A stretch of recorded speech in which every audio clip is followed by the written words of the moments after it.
Nous avons pu constater que, effectivement, le BRT peut commencer à rouler. C'est désormais officiel, le BRT va être mis en circulation. C'est ce qui ressort de cette réunion avec le gouverneur de Dakar, en compagnie du directeur général du CETUD et des acteurs territoriaux.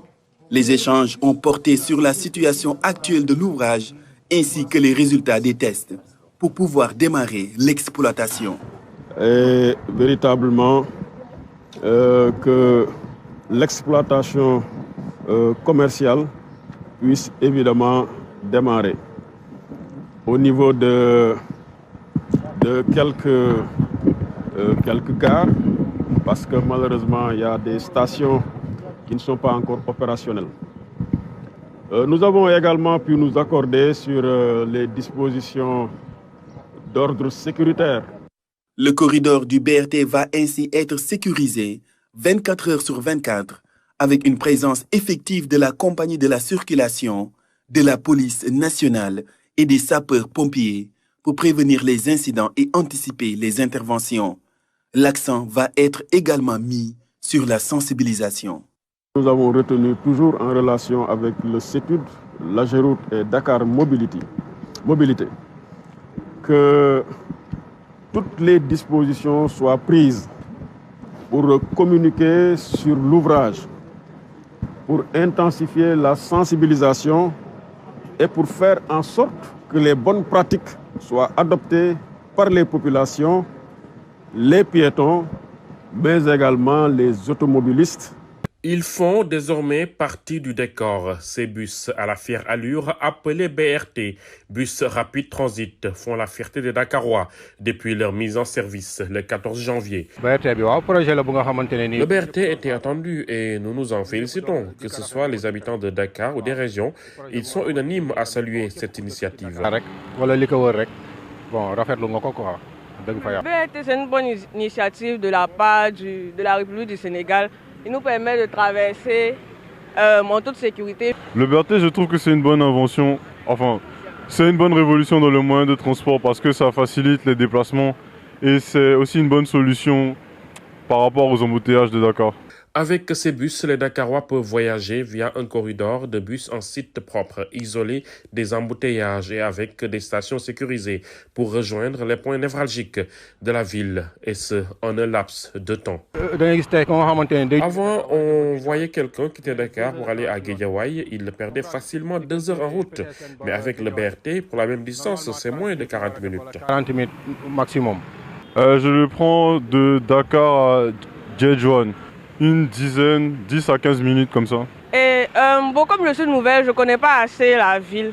Donc je ne peux pas dire on peut gagner combien de temps, mais je pense que c'est rapide. Il y a les problèmes de sécurité, les problèmes, comme je l'ai dit, d'embouteillage aussi pour la circulation.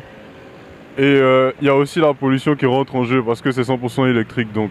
En plus du confort et de la régularité, le BRT apporte une solution durable à la congestion routière et à la pollution de l'air dans Dakar.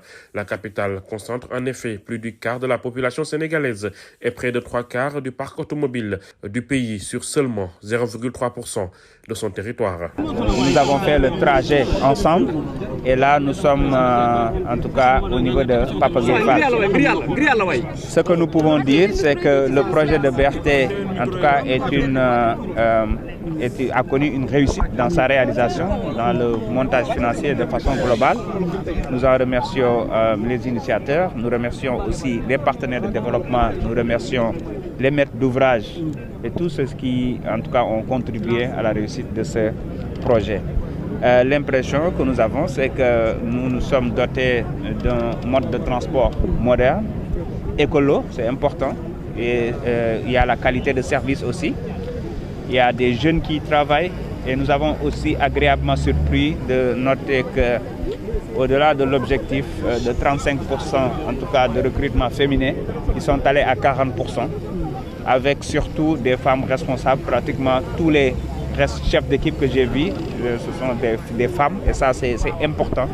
Et nous espérons que ça va aller même jusqu'à 60-40, inverser la courbe, parce que tout simplement, en tout cas, aujourd'hui, ils sont en train de travailler sur le recrutement aussi des conductrices.